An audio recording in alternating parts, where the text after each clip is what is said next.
శ్రీలక్ష్మీ వల్లభారంభాం విఖనో మునిమధ్యమాం అస్మదాచార్య పర్యంతాం వందే గురు పరంపరాం. ఓం శ్రీ లక్ష్మీ హైగ్రీవాయ నమః. ఓం శ్రీ విఖనస గురవే నమః. ఇక 2025 శ్రీ విశ్వావసనామ సంవత్సరం సింహరాశి వారు చేసుకోదగినటువంటి పరిహారాలు మనం చెప్పుకుందాం.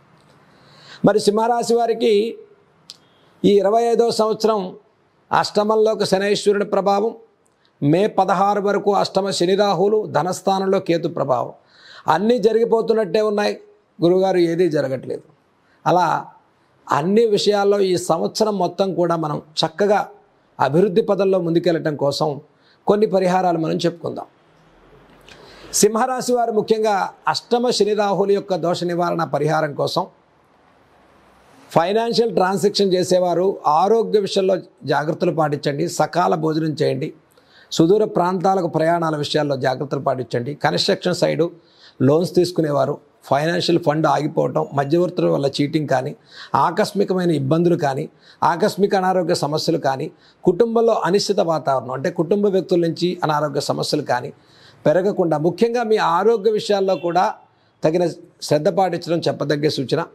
అష్టమ శని రాహుల యొక్క దోష నివారణ కోసం ఇబ్బందిని పట్టి అసలు మనకి ఎటువంటి ఇబ్బంది లేకుండా ముఖ్యంగా ప్రతి శనివారం కూడా తెల్లవారుజామున నిద్ర లేవటం, అవకాశం ఉన్నవారు నవగ్రహ ప్రదక్షిణాలు చేయండి. అవకాశం లేనివారు నవగ్రహ స్తోత్రాన్ని చదువుకోండి. దీంతోపాటు ఖచ్చితంగా ఆంజనేయ స్వామి వారి యొక్క హనుమాన్ చాలీసా మాత్రం 11 సార్లు పారాయణ చేయండి. ప్రతి శనివారం ఆంజనేయ స్వామి వారి ఆరాధన, నవగ్రహ దర్శనం. సమస్య ఎక్కువగా ఉండేటువంటి వారు శనివారం ఆదివారం కూడా హనుమాన్ చాలీసా చదువుకోండి. రాహుకాలంలో మాత్రం ఒక నిమ్మ డొప్పలో దీపం పెట్టండి. ఎలా పెట్టాలి అంటే ఒక నిమ్మకాయ కట్ చేసి వెనక్కి తిప్పి దాంట్లో నువ్వుల నూనె వేసి ఒక దీపాన్ని వెలిగించండి. ఈ దీపం ఎక్కడ పెట్టాలి? ఇంట్లో పెట్టొచ్చా, గుళ్ళో పెట్టాలా? గుళ్ళోనే పెట్టండి. ఇంటికన్నా గుడి పవిత్రం కాబట్టి ఆ ధ్వజస్తంభం దగ్గర కానీ, నవగ్రహాల దగ్గర కానీ, శివాలయంలో కానీ, మీ దగ్గరలో విష్ణువాలయంలో కానీ ధ్వజస్తంభం దగ్గర రాహుకాలంలో దీపం పెట్టండి. ఎప్పుడు? ఆదివారం రోజు సాయంత్రం 4:30 నుంచి 6:15 లోపు రాహుకాల సమయంలో మీరు ఒక నిమ్మడొప్పలో దీపం వెలిగించండి.